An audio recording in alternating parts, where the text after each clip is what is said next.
Queen Isolde of Eldoria, a land known for its shimmering silver forests and crystalline rivers, found herself trapped in a gilded cage. Betrothed to King Oberon of the Iron Wastes, a man whose reputation preceded him like a storm cloud, she saw her life stretching before her as an endless, desolate plain.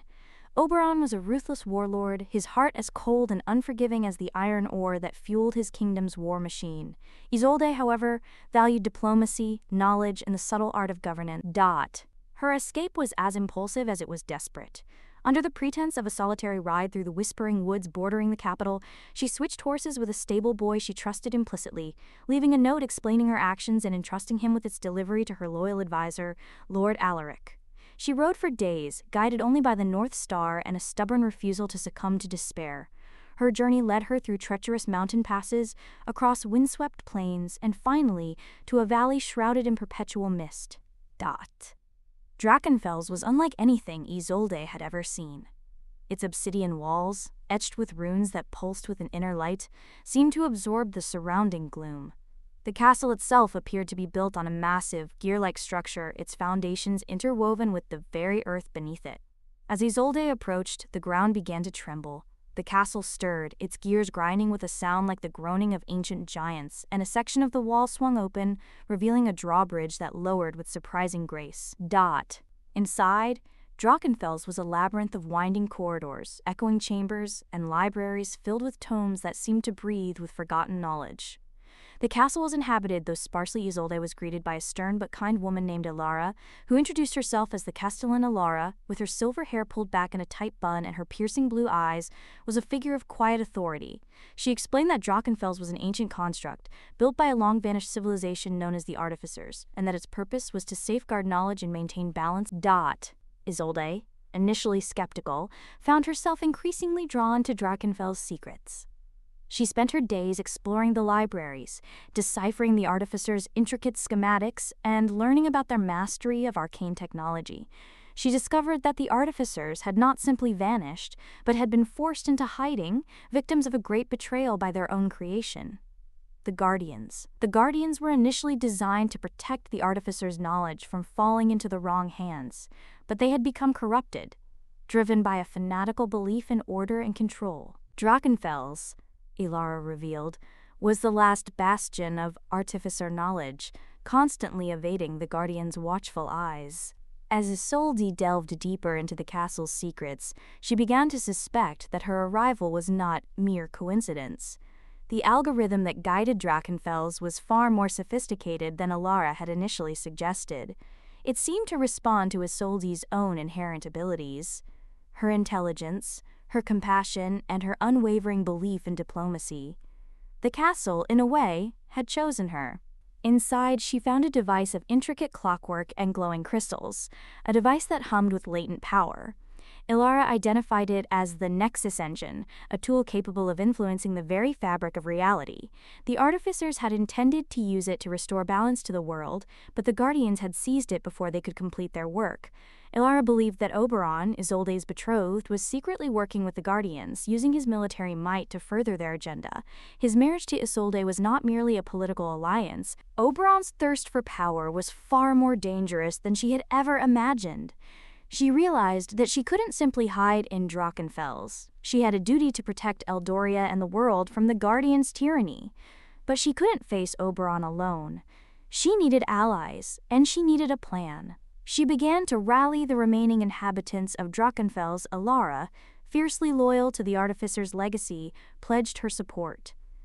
Then there was Gareth, a grizzled warrior who had sought refuge in the castle after witnessing the Guardians' cruelty firsthand. Together, they formed a small but determined resistance.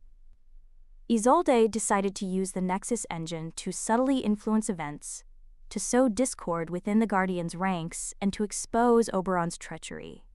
She began by leaking information to Oberon's rivals, subtly manipulating them into questioning his loyalty. She also used the engine to subtly enhance Eldoria's defenses, making it a far more formidable target. Meanwhile, Oberon, growing increasingly suspicious of Isolde's prolonged absence, dispatched a contingent of his elite Iron Guard to search for her. The castle's defenses, powered by the Nexus Engine, proved impenetrable. The Iron Guard was repelled, their attack serving only to solidify Isolde's resolve. As Oberon's forces besieged the valley, Isolde and her allies prepared for their final stand. They knew that they couldn't hold Drachenfels forever. Their only hope was to expose Oberon's alliance with the Guardians and rally the other kingdoms against him. Isolde devised a daring plan. She would use the Nexus engine to broadcast a message across the land, revealing the truth about Oberon and the Guardians. The Guardians were aware of the Nexus engine's power, and they would do anything to prevent Isolde from using it. As Isolde prepared to activate the engine, the castle was attacked by a squadron of the Guardians' airships, massive machines of war armed with devastating energy weapons. The battle was fierce, the skies above Drachenfels filled with explosions and the roar of engines. Gareth and his warriors defended the castle walls with unwavering courage, while Seraphina worked frantically to shield the Nexus engine from damage. Finally, after what seemed like an eternity, Isolde managed to activate the Nexus engine. A wave of energy surged from the device, washing over the land, broadcasting her message to every kingdom, every village, every ear. The message revealed Oberon's treachery, the Guardians' true intentions, and Isolde's unwavering commitment to freedom and justice. The response was immediate and overwhelming. Kingdoms that had previously been hesitant to oppose Oberon now rallied to Isolde's cause. His allies, realizing that they had been deceived, turned against him. Oberon, his plans in ruins, launched a desperate attack on Drachenfels. He led his remaining forces in a final assault, determined to capture Isolde and silence her forever. But Drachenfels was ready. Isolde, wielding a sword passed down through generations of Eldorian queens, led the defense of the castle. She fought with a ferocity born of desperation and conviction, her eyes blazing with righteous anger. The battle raged within the castle walls. A chaotic melee of steel and sorcery, Isolde faced Oberon in the heart of the castle, their swords clashing in a shower of sparks. Finally, with a well-timed parry, Isolde disarmed Oberon. He stood before her, defeated and humiliated. Isolde could have killed him, but she didn't. Instead, she offered him a choice: renounce his alliance with the Guardians and work towards peace, or face the consequences of his actions. Oberon, broken and defeated, chose to renounce the Guardians. He agreed to step down from his throne and spend the rest of his days in exile, atoning for his sins. With Oberon out of the picture, the Guardians' influence began to wane.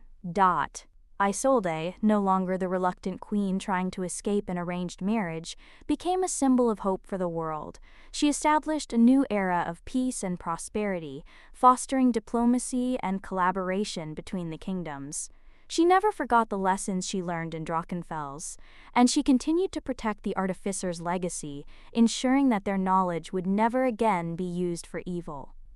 Drachenfels, its purpose fulfilled, retreated back into the valley, its obsidian walls shrouded in mist once more. Isolde would often visit, reflecting on how escaping a cage led her to a destiny greater than she could have imagined. Years later, Isolde would find love with Gareth, the grizzled warrior who fought alongside her. Their love was built on respect, shared hardship, and a deep understanding of one another. Together, they would rule Eldoria, ushering in an era of unprecedented peace and prosperity. The moving castle, Drachenfels, would become a legendary tale, a reminder that even the most unlikely places can hold the key to saving the world.